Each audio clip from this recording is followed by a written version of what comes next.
Pada video kali ini saya akan menjelaskan satu materi, yaitu tentang liabilitas lancar, provisi, dan kontingensi.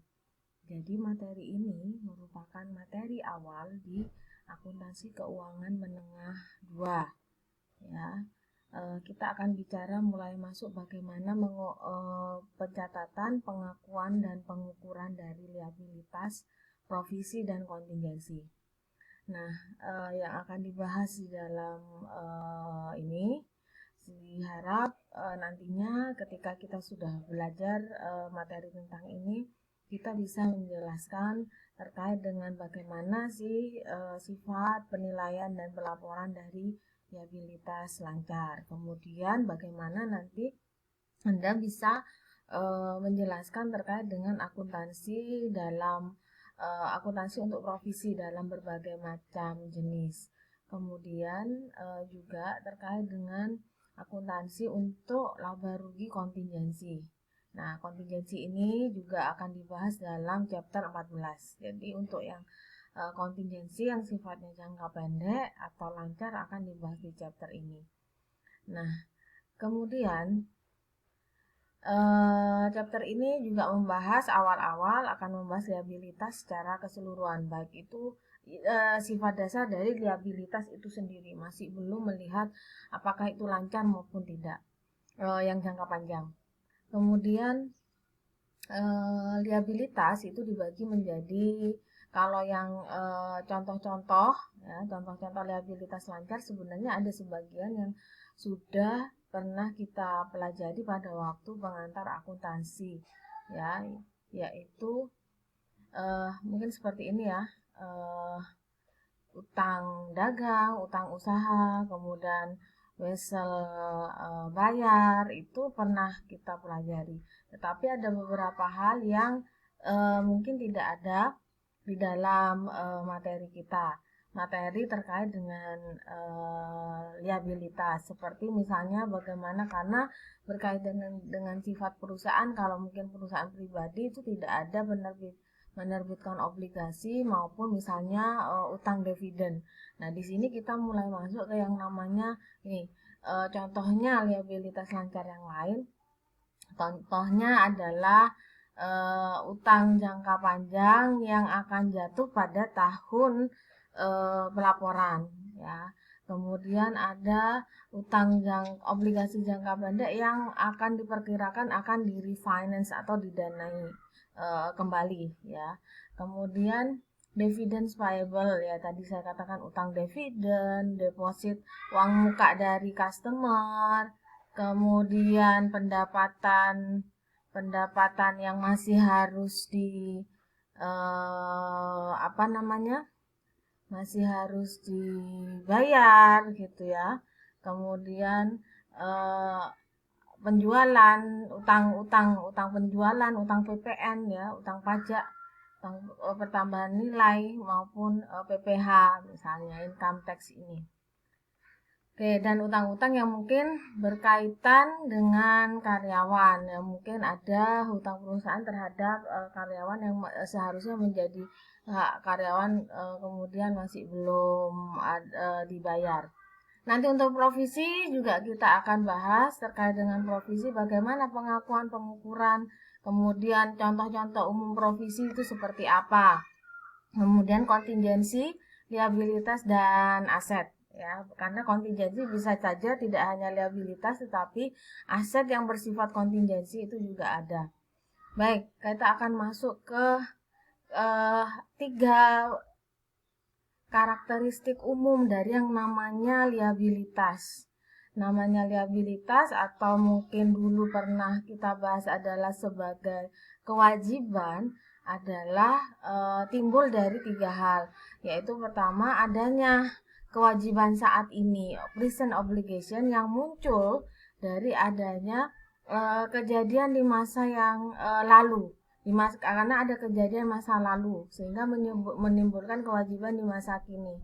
Hasilnya adalah suatu saat di masa yang akan hasilnya kita harus mengeluarkan sumber daya kita ya, outflow. Jadi nanti kita harus bayar kan gitu ya, kewajiban kita harus bayar outflow dari resources kita. Mau bayarnya pakai uang tunai bisa atau berupa penyerahan barang. Kita aja bisa aja kan kayak tadi pendapatan diterima di muka, itu kan kita berarti utang kepada pelanggan yang sudah membayar kita lebih dulu secara lunas, tetapi kita masih belum menyampaikan barang dan jasanya. Itu. Nah, jadi pembayaran, jadi kewajiban yang muncul karena eh Nah, berikutnya adalah kita akan itu karakteristik dasar dari yang namanya liabilitas. Berikutnya akan ada, sebentar.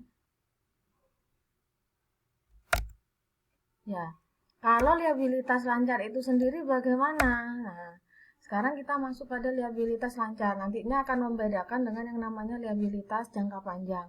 Kalau liabilitas lancar itu terdiri dari paling tidak harus memenuhi ketika kita mengakui suatu kondisi itu adalah menjadi kewajiban lancar adalah paling tidak memenuhi salah satu saja, itu sudah harus kita akui sebagai liabilitas lancar. Misal salah satunya adalah bahwa liabilitas itu akan dipenuhi dalam satu siklus normal operasi atau dalam 1 tahun lah ya. Maksudnya satu siklus itu dalam 1 tahun. Ya, 12 ini.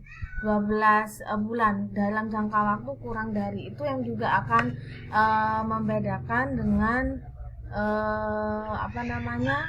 Liabilitas jangka panjang ya. Itu.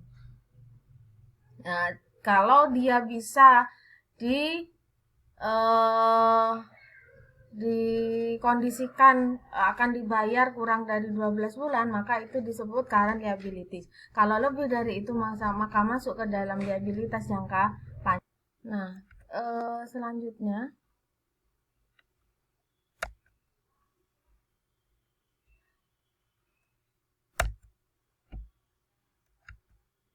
ada beberapa jenis liabilitas lancar.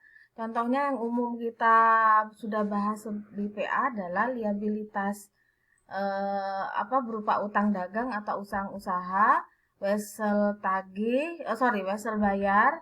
Kemudian kalau yang ini yang mungkin agak anu ya. Jadi mungkin sebenarnya di PA juga pernah ada ya kita pelajari tentang utang jangka panjang. Sebenarnya utang itu misalnya jangka panjang ya, tapi di jatuh tempo dalam ada bagian yang akan jatuh tempo dalam jangka waktu 12 bulan ke depan.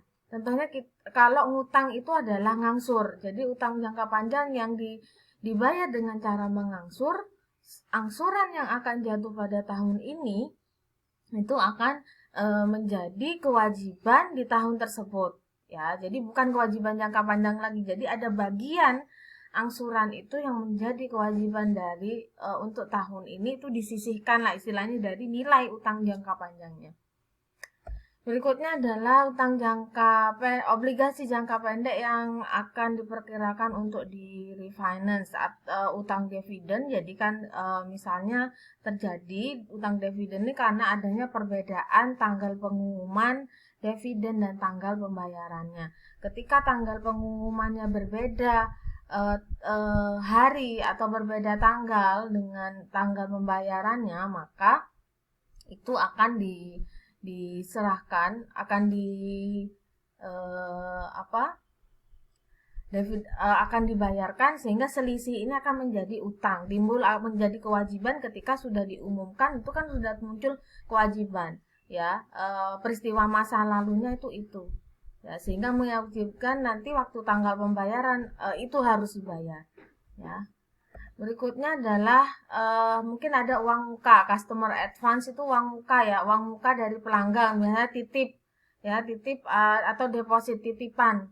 Ya, uang titipan itu juga jangan dianggap sebagai uang kita, tetapi itu adalah kewajiban kita suatu saat kita akan mengembalikan uang muka tersebut atau bisa menjadi pendapatan kalau memang uang muka itu nantinya memang jadi deal istilahnya seperti itu ya, akan menjadi pendapatan. Ya, tetapi kalau tidak jadi nanti kan kita harus bagaimana ya? Mungkin ada perjanjian sehingga kita harus mengembalikan tuh uang muka dan titipan. Kemudian ada pendapatan diterima di muka. Ini menyebabkan yang namanya pendapatan diterima di muka, kita sudah menerima uangnya lunas atas jasa yang akan kita atau barang yang akan kita berikan kepada customer. Tapi dalam karena situasi dan kondisi menyebabkan kita harus menerima pendapatan tuh lebih dulu dibandingkan dengan kita memberikan jasanya. Seharusnya kan kalau normal namanya proses pendapatan itu adalah ketika kita dibayar, maka sekaligus pada waktu real time itu juga dia akan mendapatkan barang dan jasanya. Tetapi ini kalau pendapatan diterima di muka, kita sudah terima pendapatannya, tetapi kita masih belum memberikan jasanya, belum memberikan barangnya. Contohnya kalau kita mungkin membeli tiket nginden misalnya ya, nginden tiket, beli tiketnya pesawat ya, karena kan misalnya tanggal nggak mungkin pada waktu itu juga ya, kadang kita kan nginden booking pelanggan customer booking ke perusahaan tanggal segitu saya akan berangkat, saya akan dibayar lunas gitu kan, tetapi kan nggak langsung terbang pada waktu itu juga, sehingga pada waktu proses itu maka itu dianggap sebagai pendapatan diterima di muka. Begitu juga dengan contoh-contoh yang lain, misalnya langganan, pendapatan dari langganan majalah gitu ya. Ya, langganan majalah 12 bulan, tetapi kan kita nerimanya istilahnya agen majalah itu kan nerimanya lunas 12 bulan. Tetapi majalahnya kan diberikan kepada pelanggan selama berangsur-angsur 12 bulan itu. Tidak kemudian pada waktu pelanggan bayar dia juga nerima 12 bulan majalah, tidak ya. Jadi seperti itu, sehingga kita harus mengakui itu sebagai, karena golongan pendapatan diterima di muka itu bukan masuk ke laba rugi, tetapi nantinya dia akan masuk ke dalam komponen utang. Kemudian pendapat ya ini ya, PPN, PPNBM ya kalau istilahnya di Indonesia, tapi kalau di luar tuh namanya sales tax, payable, value tax itu ya. Jadi kalau misalnya kita memungut kan, kita kalau kalian ke Indomaret, ke Alfamaret, itu kan bayar PPN sebenarnya dari barang yang customer beli. Dan di situ Alfamaret adalah sebagai pemungut, memotong dari customer yang beli. Artinya apa? Alfamart nanti utang ke kantor pajak, karena dia punya kewajiban untuk menyetorkan itu ke kantor pajak, karena sebenarnya kan dia hanya sebagai pemungut saja, Indomaret dan Alfamaret. Jadi seperti itu untuk utang PPN.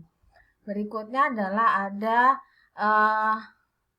income tax payable, jadi utang PPh, sama ini juga dipungut dari karyawan, biasanya kan dipotong, kita sebagai pemberi kerja memotong PPh karyawan. Nah di situ nanti PPh itu uang hasil potongan itu diserahkan kepada pajak dan itu timbul menjadi utang. Berikutnya ada liabilitas yang berkaitan dengan karyawan ya, mungkin kita ada hal-hal yang menyebabkan mungkin masih belum dibayarkan tunjangan atau bonusnya dan lain sebagainya, itu akan menjadi utang jangka pendek. Mungkin besok ini dia sudah ngajukan cuti, di situ sebenarnya sudah muncul, biasanya kan cuti itu kita dibayar ya, dikasih bonus cuti. Nah, bonus cuti berupa uang. Nah, ketika mereka pengajuan cuti kan tidak bisa pada waktu pas cutinya ya. Jadi pengajuan lah itu sudah muncul kewajiban.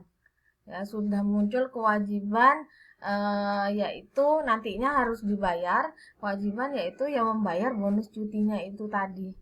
Ya, membayar bonus cuti. Nanti ketika sudah dibayar memang pada bulannya atau harinya dia cuti, itu akan kewajiban itu akan terlunasi.